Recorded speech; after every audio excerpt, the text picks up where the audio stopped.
What's up, guys? This is Taking the Field with Stevie Mac, and on this episode, if you haven't already seen it, Wednesday night on my Twitter page, at Stevie Mac Media is my Twitter handle. If you didn't already see it on Wednesday night, I went on there and announced that this episode 100 of the podcast, will be my last here on the show. So I want to use this episode to talk about the show, how it really got started, the decision that went into this being the last episode, and really what that means for the podcast here after this episode airs. So we'll get into that here on this episode, but I also do want to at least get into a little bit of lacrosse here on this episode to leave you guys with that. So to kick things off, Athletes Unlimited Week 3, Athletes Unlimited Lacrosse Week 3 kicks off here this weekend on Thursday night. It's been a lot of fun watching this product here in year 2 of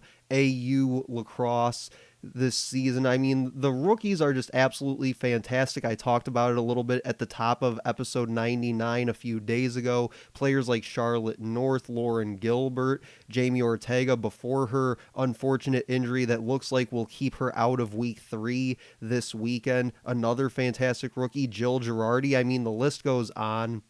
Sam Apuzzo as well, I talked about it on that episode 99, has been a fantastic drafter of her team so far this year. This is her third consecutive week now drafting one of those 4 teams, and has another fantastic team here this weekend. I believe went 3-0 in week 2 a week ago, including that first ever shootout win in Athletes Unlimited Lacrosse. After coming back in the fourth quarter of that game, her team comes away with that shootout win. So just a fantastic product. If you haven't checked it out, Athletes Unlimited Lacrosse, I highly recommend you do so, and that's coming from a women's lacrosse broadcaster like myself at the collegiate level. The product has just been absolutely fantastic on the field. The production value from the broadcast has been fantastic as well this season. I feel like there's actually some similarities to what we get with the PLL product on ESPN as well. Some of those mic'd up segments with the players, obviously they don't go under the helmet per se because they don't really wear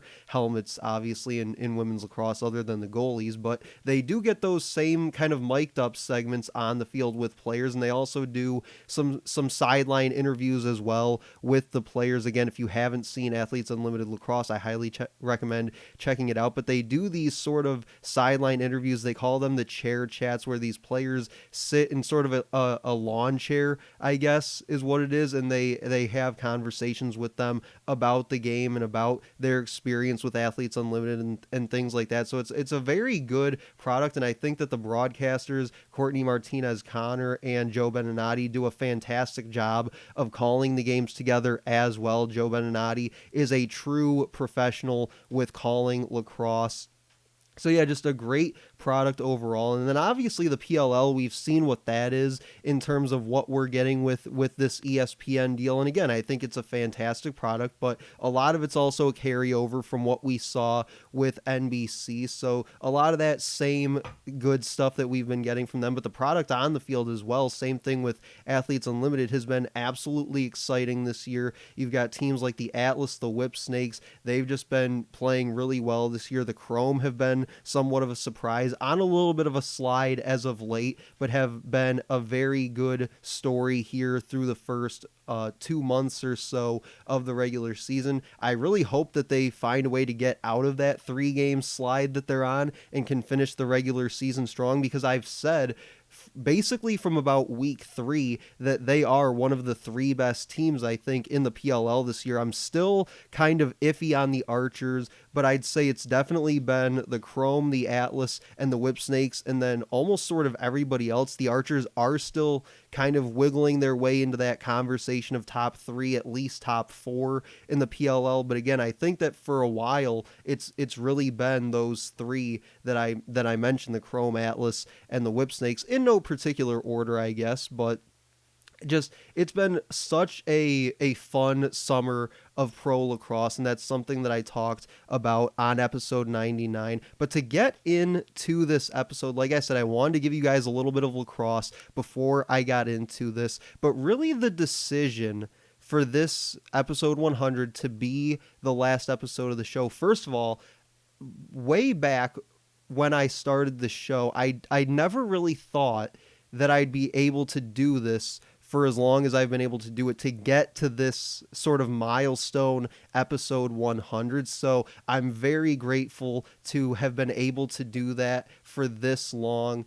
And what it means for the podcast moving forward is, obviously I won't be really making any more episodes from here on out, but you'll still be able to get the podcast just about anywhere you get your podcasts. I mention it at the end of every show, places like Google, Apple, Spotify, iHeartRadio, TuneIn, and Stitcher. But at some point in time, it will no longer exist on the website. The website, takingthefield.com, will no longer exist, as well as the SoundCloud as well. So if you listen normally to the podcast in those two particular places, at some point in time over the next several months, those will no longer be around, because outside of those other ones that I mentioned, Google, Apple, Spotify, etc., those ones can stay up. Those don't cost money for me to run, but the website and the SoundCloud do. That's why those will be going away, so that in the future, when the podcast is no longer obviously being run, that won't be costing me money for those to stay up. But again, you'll still be able to find the podcast just about anywhere you get your podcasts. And I know for me personally, there will be times that I'll go back and listen to some of those archived episodes on those places like Apple Podcasts. And I would encourage you guys to do so as well if you're ever missing the podcast. And really, if you ever want my thoughts on a certain lacrosse topic or discussion, like something happens in the PLL, or you want me to talk about something Athletes Unlimited, or even something in the college level, like I said, I do stuff with the University of Detroit Mercy. I'm the athletic communications grad assistant there, and I call the women's lacrosse games, and I should be doing at least a few men's lacrosse games this coming spring again, so I'm looking forward to that. But if you ever want me to talk anything lacrosse, you guys can always hit me up on Twitter at Stevie Mac Media, and I will do just that. So you can't really get rid of me that easily. I will still be around. I'll still be active on Twitter, talking all things lacrosse if and when I can. So obviously, like I said, hit me up there for those discussions if you want. But really, like I said, going back to sort of how it all started was back in 2019, I worked with a local podcast company here in Southeast Michigan, and I decided one day in October to start my own show, just talking about sports, football, basketball, baseball, just whatever was the hot topic at that time. I guess you would say I'd put a podcast out about it with my own thoughts, just to kind of get my own experience doing that kind of stuff, hosting my own show. It was separate from the company that I worked for, but I wasn't necessarily against having it be a part of that, but I kind of liked always having the podcast be its own separate thing where I could kind of do with it what I want, and I ran it by myself these last couple of years, hosted it, obviously, produced it, edited, all those kinds of things. So it was really just my own thing, even from just day one to now. It's always been something that I've done myself, all on my own, and that's something that I've really had a lot of pride in and really enjoyed doing these last several years. But again, that's how it got started. Did about 8 or 9 episodes that fall of 2019, then took a break from it for a while to focus on work. And then the pandemic obviously hit around March of that year. So I get laid off from the company and took about a month or so off to just kind of chill for a little bit and figure out what was going to be next for me. And in May, the PLL announced that they were going to be doing their college draft. They were going to be playing in the PLL bubble and all that. So I obviously got really excited about that as a PLL fan and as a lacrosse fan.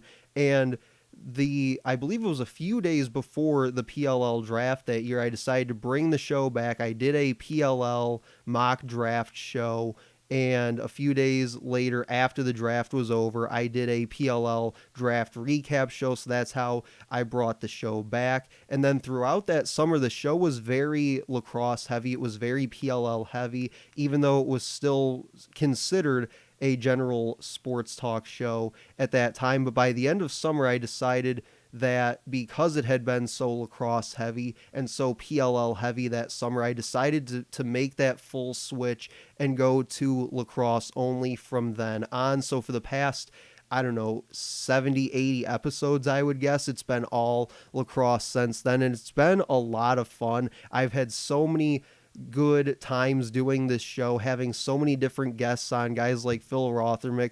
Always fun to have him on the show. He was on not that long ago. I believe it was episode 96 that he was on. Also had some players that I came across during my time these last several years at Detroit Mercy, players like Elise Harder, Claire Conway. Conway now is a grad student at Marquette. She'll be playing there this next spring, so I'm really excited to see what she does in her final year there. And then more recently, a couple episodes ago, number 97, I had Emily Beasley on, another member of that class with Claire and Elise that just graduated from Detroit Mercy, but was also a member of the England national U23 team that took gold a couple weeks ago this summer at the World Championships for the U23 division. So that was really cool getting to sit down and talk with her here on the show. So again, just so many great memories over these past couple of years of doing the podcast. Again, I never really thought that when I restarted it back that summer of 2020 during the pandemic that it would get me this far, but it's been a ton of fun so far. And I really got to thank everybody that listens to this show and interacts with me on Twitter with the show. Guys like Phil, obviously, Jordan Johnson I've had on a few times in the past in different past seasons of the PLL. Loved having him on and interacting with me. Guys like Mark, Coach Shrek, Brian, Michael Ramirez, Michael Grind, so many people that have made this show worth doing for this long, because when I first started doing the show this summer, when I brought it back for another year this summer, I never fully expected that I would make it through all the way to the end of the PLL season, similar to what happened with the show last summer as well. When I started my master's degree at Detroit Mercy and started my GA position within the athletic communications department there, didn't make it through the full season because that stuff started to take over my time. And that's, again, the reason that the show will be cutting short this summer, is because later this month, at the end of August, I'll be moving back to campus, starting all that stuff up again. And then in May, I'll be graduating and starting that next chapter, so to speak, in my career and just in my life in general. So I felt that hitting this episode 100 and knowing that that stuff was going to be happening within the next few weeks, it just felt like it was the right time to move on and sort of get a head start on that next chapter. Like I talked about, if you saw the post on my Twitter feed last night, that's something that I had mentioned, was that it's been a lot of fun doing the show over these last couple of years, but I know that there's more waiting for me over the next year or so, and I'm ready for whatever that is, whatever comes my way next. And it will be weird not doing the show. I'll admit it's going to be weird not doing the show once or twice a week for the rest of the PLL season. But again, if you guys ever want my takes on certain lacrosse topics or discussions, especially around the PLL or just whatever, I'll always find a way to somehow give you guys my thoughts on that. So like I said, you're never going to fully get rid of me. I'll always be an active part of lacrosse Twitter. I'll also be active on the PLL Discord group as well, so you guys can get my thoughts on certain things there as well. But I just really wanted to come on here this episode and talk about the show, how it got started, how we really got to this point, and just thank everybody that has ever been a part of it in some way, shape, or form, because really you guys, and I mentioned a lot of you just a few minutes ago, and if I missed some of you, you guys obviously know who you are. If I did miss you, I apologize for that. But you guys are really the reason why I've done it this long, because I had thought about not continuing on with it in the past, but I just decided, no, you know what? I'm not really ready quite yet to call it quits and to fully move on from doing it. And I feel like when that time comes, I'll know. And like I said, top of the show, that was something that I really started to think about a few weeks ago, and felt like hitting that episode 100 was sort of the perfect time to be able to make that transition and start to move away from doing the podcast and focus on other things. So to everybody who has ever listened to the podcast or interacted with me on the podcast, and I've read your comments or questions or whatever it may be over these last couple of years, I want to say thank you to all of you. You guys have made doing this such a blast, and I'm going to miss it for sure. But that'll do it for this episode of Taking the Field with Stevie Mac. For one final time, make sure to like, comment, and share on this post. You can also find the podcast archived just about anywhere you get your podcasts from here on out, including Google, Apple, Spotify, iHeartRadio, TuneIn, and Stitcher, just to name a few. But that'll do it for me. I will talk to you guys later.